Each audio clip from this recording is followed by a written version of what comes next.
টুকটাক তো খেয়ে লাঞ্চ হলো, ভাবলাম একটু সুইট ডিশ নেওয়া যাক, তাই এখানে গ্লেনারিজে নিয়ে নিলাম বেস্ট চিজ কেক। ট্রাই করে দেখি কেমন, এটা তো নতুন আইটেম, খাইনি আগে। জ্যাপানিজ চিজ কেকও ছিল, সেটা আরেকদিন ট্রাই করে দেখা যাবে। ছোটবেলায় যখন বাবার সঙ্গে প্রথমবার দার্জিলিং যাই তখন এখানেই লাঞ্চ আর ডিনার করেছিলাম। মনে আছে দুপুরবেলা চাইনিজ খাওয়া হয়েছিল, তখনই পাশের টেবিলে বসেছিল ইন্দ্রাণী হালদার, কৌশিক ব্যানার্জি, আরো দুজন অ্যাক্টরস। তবে সেলিব্রিটি দেখে লাফালাফি করে হামড়ে পড়িনি ছবি তোলার জন্য বা তাদের ডিস্টার্ব করার জন্য। সেলিব্রিটির এক্সাইটমেন্ট কোনো কালেই আমাদের ছিল না, তবে তখন জানতাম না অনেক বছর পরে আমি এদের কমিউনিটির একটা পার্ট হয়ে যাব। এখানেই আবার অনেক অ্যাক্টরদের সঙ্গেই বসে লাঞ্চ করব একসঙ্গে। প্রথম দিন ফিয়েস্তার স্ন্যাক্স খাওয়ার পর একটা সুইট ক্রেভিংস হচ্ছিল, তাই ঢুকে পড়লাম গ্লেনারিজে। নিয়েছিলাম বিস্ক চিজ কেক, দামটা বেশ ভালোই, 165 টাকায় একটা মাঝারি সাইজের চিজ কেক, দেখতেও বেশ লোভনীয়, তাই ওটাই নিয়েছিলাম। বৃষ্টি তখন থেমে গিয়েছিল বলে বাইরের খোলা বারান্দায় গিয়ে বসলাম। সবুজ পাহাড়ের গায়ে মেঘের খেলা দেখতে বেশ ভালোই লাগছিল। ওই ভিউটা এনজয় করতে করতে চিজ কেক খাওয়ার একটা আলাদাই মজা। তবে এই চিজ কেকের টেক্সচারটা কলকাতার চিজ কেকের টেক্সচারের থেকে অনেক ডিফারেন্ট। এইটা একটু দানা দানা টাইপের, স্মুথ ক্রিমি টেক্সচার ছিল না। পনির বা ছানা ভেঙে গেলে যেমনি গুঁড়ো গুঁড়ো হয়ে যায়, তবে অতটা স্মুথ নয়। চিজের একটা লাইট টেক্সচার আছে, মানে ছানা ছানা একটা টেক্সচার পাচ্ছি, চিজ কম। আমাদের ওখানে যেমনি চিজটা খুব স্মুথ হয় সেটা নয়। উপরের এই বার্ন্ট বেকড লেয়ারটা সবচেয়ে ভালো লাগে খেতে আমার। আরেকটা চিজ কেকের অপশন ছিল জাপানিজ চিজ কেক, ইচ্ছে ছিল পরের দিন গিয়ে ট্রাই করব, তাহলে দুটোর ডিফারেন্স বোঝা যেত, কিন্তু আনফরচুনেটলি পরের দিন সেটা অ্যাভেলেবেল ছিল না। মাঝারি সাইজের হলে একটা চিজ কেকে দুজনের বেশ ভালোই পেট ভরে গেল। বড় বড় চিকেন চিজ পাই, বেকন পাই, অ্যাপেল পাই, নানান রকমের ভ্যারাইটিস অফ পাই ছিল এখানে, দেখেই লোভ লাগছিল। এগুলোর শেলফ লাইফ একদিন, তাই নিয়ে গিয়ে খাওয়ারও স্কোপ নেই। কলকাতায় নিয়ে আসার তো প্রশ্নই ওঠে না। প্ল্যান করেছিলাম ফেরার দিন ট্রেনে এগুলোই ডিনার করে নেব। দামটা 100 টাকা দেখে একটু গায়ে লাগছিল, কিন্তু সাইজ যা বড়, স্পেশালি যখন খেলাম তখন বুঝতে পারলাম জিনিসটা যথেষ্ট হেভি। আর একটা জিনিস আমার নজরে ছিল, কিন্তু সেদিন যা পেট ভরে গেল এরপর আর কিছু খাওয়া গেল না। চিজ টার্ট আর কাস্টার্ড টার্ট, যদিও ছোট্ট একটা টাকার কাছাকাছি, দাম 90 টাকা, কিন্তু এই চিজ কেকের দামটা বড্ড গায়ে লাগলো। চকলেট এখানে নানান রকম ভ্যারাইটিসেরই ছিল, তবে এখানকার স্পেশালিটি ছিল লিকার চকলেট। আগে যখনই যেতাম এখান থেকে লিকার চকলেটটা আনতামই, তবে দামটা বড্ড বাড়িয়েছে। 220 টাকায় 3-4টে চকলেট ঠিক পোষাবে না বলে নিলাম না। কলকাতায় আজকাল ভালো লিকার চকলেট পাওয়া যায়। পাশের একটা দেওয়াল আলমারিতে ভর্তি নানান রকমের পিকল, যেগুলো পাহাড়েরই স্পেশালিটি। ব্যাম্বু পিকল, ডাল্লে পিকল, এখানকার মূলো আর চানার আচারে ছিল, সবই ওদের বানানো। তাছাড়া লাইন দিয়ে চিজ কেকও সাজানো ছিল। এদের এতটাই সেল, মোটামুটি সব আইটেমই শেষ হয়ে যায়, কেননা পরের দিন সকালে গিয়ে আগের দিনের কোনো লেফট ওভার চিজ কেক আমি পাইনি।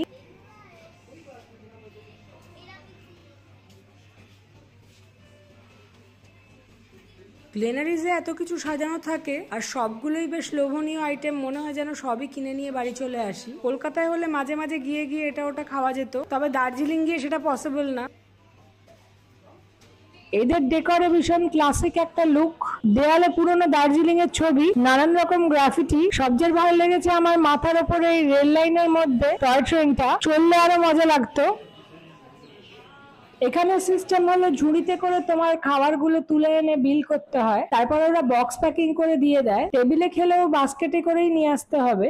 দার্জিলিং এর আমাদের সেকেন্ড দিন, সকাল থেকে ঝমঝম করে বৃষ্টি পড়ছে। ভেবেছিলাম কাছাকাছি ক্যাভেন্টার্স, দৌড়ে গিয়ে ওখানে ব্রেকফাস্টটা সেরে আসবো। গিয়ে দেখি ক্যাভেন্টার্স বন্ধ, কেননা সেটা ছিল মঙ্গলবার, আর মঙ্গলবার নাকি ক্যাভেন্টার্স বন্ধ থাকে। তাই বাধ্য হয়ে ঢুকে গেলাম গ্লেনারিজে। জেনারেলি কখনো গ্লেনারিজে ব্রেকফাস্ট খাইনি। Good morning. আজকে প্রচন্ড বৃষ্টি পড়ছে, তাই জন্য মানে অন্য কোথাও যাওয়া গেল না। আমার অন্য প্ল্যান ছিল, কিন্তু আপাতত গ্লেনারিজেই এসেছি। প্ল্যান ছিল গ্লেনারিজে দুপুরে খাবো, কিন্তু আপাতত ব্রেকফাস্ট দিয়ে শুরু করছি। দুপুরে কি করবো জানি না।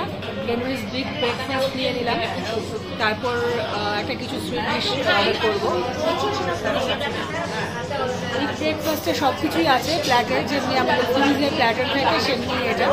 একটা চেঁচামেচি হচ্ছে, আমি পরে ভয়েসে করে দিয়ে দেবো। এদের মেনুতেও ব্রেকফাস্ট প্ল্যাটার ছিল, তাই সেটাই অর্ডার দিলাম। যা জিনিসপত্র ছিল দেখে মনে হলো আমাদের জন্য মোর দ্যান এনাফ। ভেবেছিলাম কম পড়লে অন্য কিছু নিয়ে নেব, তবে সেই স্কোপটা দিল না। দুটো brown bread, butter, sautéed mushroom, hash brown, baked beans, grill tomato, তার সঙ্গে ছিল স্ক্র্যাম্বল এগ, চিকেন সালামি, স্পেশাল চিকেন সসেজ, চিকেন হ্যাম, আর আলাদা করে নিয়েছিলাম আমার প্রিয় স্মোকড বেকন ফ্রাই। তবে বেকন গুলো স্মোক করতে গিয়ে পুরোই পুড়িয়ে দেওয়া হয়েছিল। প্রত্যেকটা আইটেমই খেতে বেশ ভালো। এখানে স্ক্র্যাম্বল এগটা পারফেক্ট করতে পারিনি, সফট ক্রিমি বাটারি ব্যাপারটা কম ছিল। এই ক্রিসপি সালামি এটা দিয়ে ফ্রাই করছি, ফ্রাইড ক্রিসপি হ্যাম, চিকেন হ্যাম। শুধু একটাই বেকন ছিল বলে আমি আলাদা দিতে বললাম, বাকি সবই চিকেন, যেহেতু মা খায় না তাই জন্য। আর বাকি তো সবগুলোই কমন আইটেম, খেয়ে টেস্ট করে বলছি। নুন নেই, স্ক্র্যাম্বলতে নুন নেই।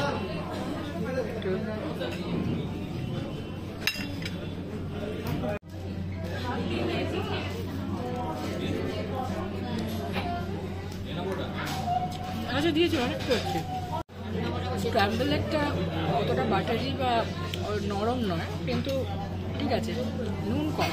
ওটা একটু সিজন করে নিলাম, প্লাস ব্যাসটা অ্যাড করেছি। ব্রেড তো as usual brown bread, crispy toast করা, ভালোই লাগছে। আর আমার ফেভারিট বেকন ফ্রাই, ওটা ট্রাই করি। ওই সবের জন্যই তো এখানে আসা। ক্রিসপি, আমি লাইট চলে গেল।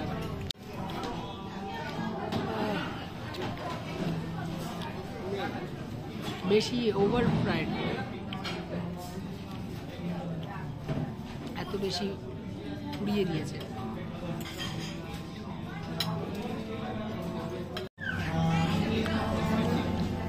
বেকনটা একটু বেশি ফ্রাই করে দিয়েছে, পুড়ে গেছে বেশ কিছু কিছু জায়গায়। এমন একটা বিটের টেস্ট আসছে, পোড়া পোড়া।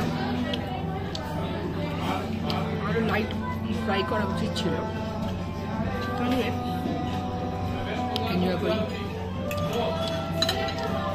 গ্রিল মাশরুমটা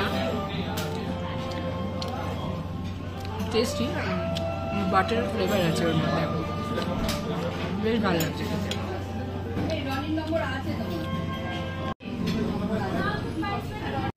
এক কামড় দিয়েছিলাম, crispy perfectly. Thank you for the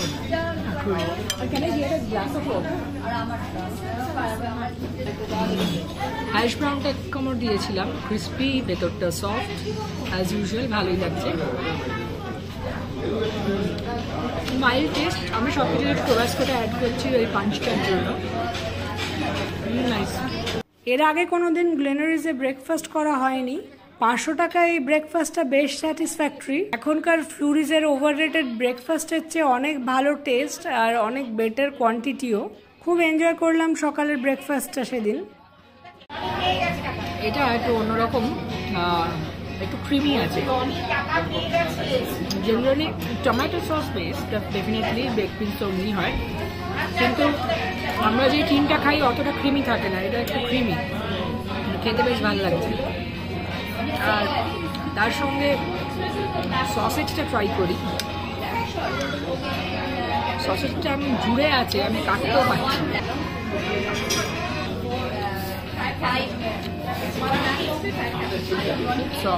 মেলছে mouth, আর স্মোকিনেস আছে একটা, ভালো, বেশ ভালোই লাগছে। এনজয় করি আমার খাবার। এমনকি ব্রেডের টেক্সচারটাও নর্মাল ব্রাউন ব্রেড নয়, অনেকটা মাল্টিগ্রেন টাইপের কোর্স, গ্রেনি একটা টেক্সচার। আর জাস্ট এর সঙ্গে 2 স্লাইস চিজ দিলে খুব ভালো হতো, কিন্তু ওভারঅল এটা বেশ পারফেক্ট ব্রেকফাস্ট।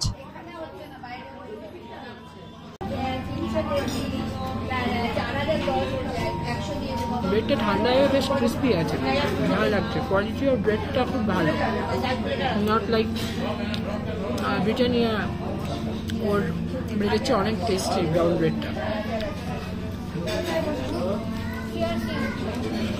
গ্লেনারিজের ওপর তলায় আর যাওয়া হলো না, কেননা প্ল্যান মাফিক গ্লেনারিজের ডিনারটা এবারে আর হলো না, বৃষ্টির জন্য সব ভেস্তে গেল। এতটাই বৃষ্টি, রাত্রিবেলা মা আর বেরোতে চায়নি হোটেল থেকে।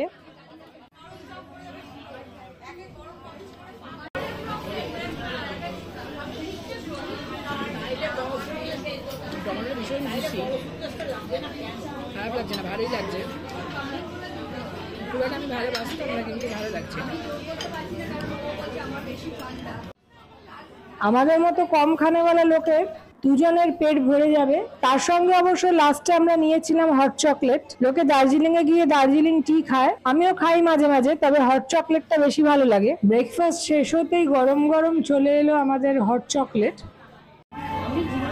নিয়েছি লাস্টে হট চকলেট, এই যা পোর্শন পুরোটা তো খেতে পারবো না, তাই জন্য একটাই শেয়ার করবো, অত খেয়ে পেট ভরে গেছে।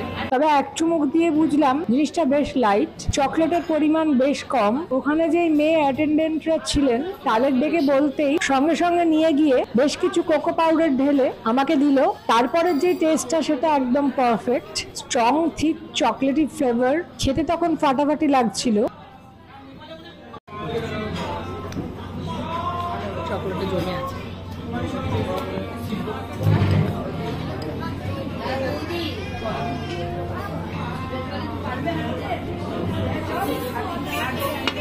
সবটাই বেশি, চকলেটের টেস্ট পাচ্ছি না, সুইটনেস এখানে পাইনি। খুব একটা বেটার তো কিছু লাগছে না, সৎ করে কোয়ান্টিটিটাকে বাড়ানো হয়েছে। আমার মনে হয় কালকের হট চকলেটটা অনেক বেটার ছিল, যেটা ক্যাভেন্টেসে খেলাম, মাছ বেটার।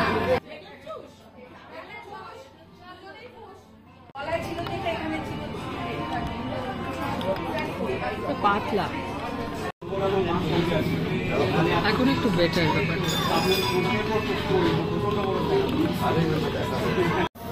আমি বললাম চকলেটটা কম, তাই জন্য কোকোয়াটা একটু বাড়িয়ে দিল ওরা। এখন বেটার, এখন বেশ চকলেটই, আর সুইটনেসটাও প্রপার ব্যালেন্সড রয়েছে। বাইরে বৃষ্টি এখনো কমেনি, আমার খুব বিরক্ত লাগছে, সারাদিন নষ্ট আজকে। একটা দিনই ছিল আমার, অনেক কিছু প্ল্যান ছিল, নতুন জায়গা এক্সপ্লোর করবো, নতুন জায়গা খাবো, বাট হবে না। বাইরে ঝমঝম বৃষ্টি, ঠান্ডা ঠান্ডা আমেজ, তার মধ্যেই হট চকলেটটা খেতে জাস্ট আমার অসাধারণ লাগে। ব্রেকফাস্ট কমপ্লিট বলা যায়, ব্রাঞ্চ হলো। ওই অত ইংলিশ ব্রেকফাস্ট খাওয়ার পর একটা হট চকলেট, পেট তো ফুল। এবার নেক্সট দেখা যাক, বৃষ্টি না কমলে সেই ভাগ্যে কুঙ্গাই আছে আজকেও, তো দেখছি। লাস্ট দিন যখন সকালবেলা পাই আনতে গিয়েছিলাম তখন ম্যাক্সিমাম জিনিস রেডি হয়নি, গিয়ে দেখলাম চিজ বা কাস্টার্ড টার্ট কোনোটাই ছিল না। খুব দুঃখের সঙ্গে বিলিং করাতে যাচ্ছি, তখন ওখানকার স্টাফ আমাকে ডেকে বলল চিজ টার্ট হ্যাজ অ্যারাইভড। শুনে খুশি হয়ে গরম একটা চিজ টার্ট নিয়ে নিলাম। হোটেলে ঢুকেই বেশি দেরি না করে গরম গরমটাই মুখে পুরে দিলাম। গরম গরম এই চিজ টার্টটা এলো, আমি তো ভাবছিলাম ট্রাই করতে পারবো না, ছিল না। তবে এখানকার চিজের ফ্লেভারটা অতটা ডমিনেন্ট নয়, আর ওই গিউই ব্যাপারটাও নেই, খেতে খারাপ লাগেনি। মিষ্টি, কাস্টার্ড টেস্ট, তবে চিজটা অতটা ফিল করতে পারছিলাম না। চিজটা ফ্রিজ করতে পারছি না, এটা অনেকটা বন্ডেল চিজ টাইপের। হয়ে যাচ্ছে আলাদাভাবে কামড়ে। তবে 90 টাকার পুচকে চিজ টার্টটা এক কামড়েই ভ্যানিশ হয়ে গেল। একটু ওভার প্রাইসড লেগেছে আবার, 60-70 টাকা হলে ভালো হতো। লেট লাঞ্চ করার জন্য রাত্রিরে ট্রেনে আর মা কিছু খেলো না, তাছাড়া বেকন তো মা এমনিও খাবে না। চিজ আর বেশামেল সসের একটা লেয়ার, তার মধ্যে ছোট ছোট ফ্রেশ বেকন ছিল। এই জিনিসটা গরম করে খেলে তো ফাটাফাটি লাগতো। ট্রেনে যে খাচ্ছিলাম সেটাও বেশ ভালো লেগেছে। এরপরের ওই পোড়া পোড়া চিজের লেয়ারটা জাস্ট টেম্পটিং।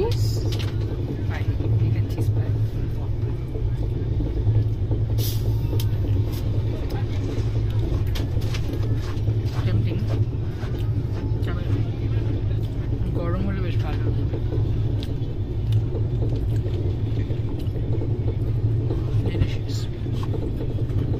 ভয় পাচ্ছিলাম নষ্ট হয়ে যাবে, পুরো একদিনের একটা টাইম দেয়, শেলফ লাইফ 1 ডে। ঠিক আছে, basically bacon and bechamel sauce, cheese খুব একটা নেই, উপরে একটু দেওয়া আছে বেক করার জন্য।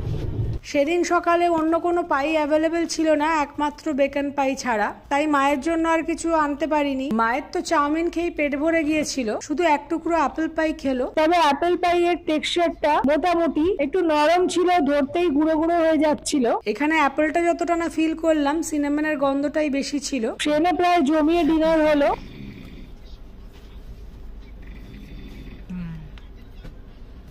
আর সিনেমান অ্যাপেল পাই, সিনেমানের গন্ধটা বেশ স্ট্রং, অ্যাপেলটা ফিল করতে পারছি না, আরও দাদা টেস্টি। আমরা একসঙ্গে কাজ করিনি, তবে অন্যভাবে পরিচয় আছে। ও যেমন ভালো অ্যাক্টর তত ভালো মানুষও। সবার সঙ্গেই খুব চেয়ারফুলি কথা বলছিল। আমার মাকে নিয়ে সবাই মিলে একটা গ্রুপই তুলে নেওয়া হলো। 2011 প্রথম নিয়ে এসেছিলাম এখান থেকে লিকার চকলেট, আর ওই সময় যেহেতু ইস্টার ছিল, নিয়ে এসেছিলাম ইস্টার এগ আর বানি। দুপুরবেলা অপুদা, নবাব, আমি আরেকটি পুচকু ছিল, সে এখন বড় হয়ে গেছে, ল্যাপটপের অ্যাক্টর। চারজনে আমরা ওখানে চাইনিজ খেয়েছিলাম। তারপরে নিয়ে এসেছিলাম এই চকলেট গুলো প্যাক করে, আর বেশ কিছু বেকারি আইটেম। যদিও ক্রিম রোল আগে আমি খুব একটা ভালোবাসতাম না, কিন্তু এখানে স্পেশাল ক্রিম রোলটা খেয়ে আমি জাস্ট ফিদা হয়ে গিয়েছিলাম। ইয়েলো রঙের ক্রিম ফিল করা অদ্ভুত একটা কাস্টার্ড টাইপের ক্রিম রোল ছিল এখানে। 2018-তে গিয়েও আমি সেটা পেয়েছিলাম। এবারে স্পেশাল ক্রিম রোলটা সাদা আর নর্মাল ক্রিম রোলটা ইয়েলো দেখে আমি একটু কনফিউজ হয়ে গেছি। যেটা এনেছিলাম সেটা মনে হলো নর্মাল ক্রিম রোল, একটু টক টক লেমনি ফ্লেভার, মনে হলো লেমন ক্রিম দেওয়া। ওটা ট্রেনে খাওয়া হয়নি, বাড়িতে এসে ফ্রেশ হয়ে ওটা দিয়ে ব্রেকফাস্ট করা হলো। 2018-তে বৃষ্টি ভেজে রাত্রিরে ডিনার করেছিলাম এখানে, ঝমঝম করে তখন বাইরে বৃষ্টি পড়ছে, আর ভেতরে লাইভ মিউজিকের সঙ্গে একটা অন্যরকম অ্যাম্বিয়েন্স। তার সঙ্গে ছিল গরম গরম গ্রিল পোর্ক প্ল্যাটার। এইটা আমি একা শেষ করতে গিয়ে হিমশিম খেয়ে গিয়েছিলাম। টেস্ট তো অসম্ভব ভালো। মায়ের জন্য আলাদা করে নেওয়া হয়েছিল চিকেন বাটার মশলা আর নান, কাজু ক্রিম আর বাটারের গ্রেভি, আর নরম ওয়েল কুক চিকেন। 8 পিস তো ছিলই, তার সঙ্গে ছিল ভর্তি বড় বড় কাজু। ভীষণ ভালো টেস্ট। প্লিজ সাবস্ক্রাইব, আর ভিডিও আরো আসছে।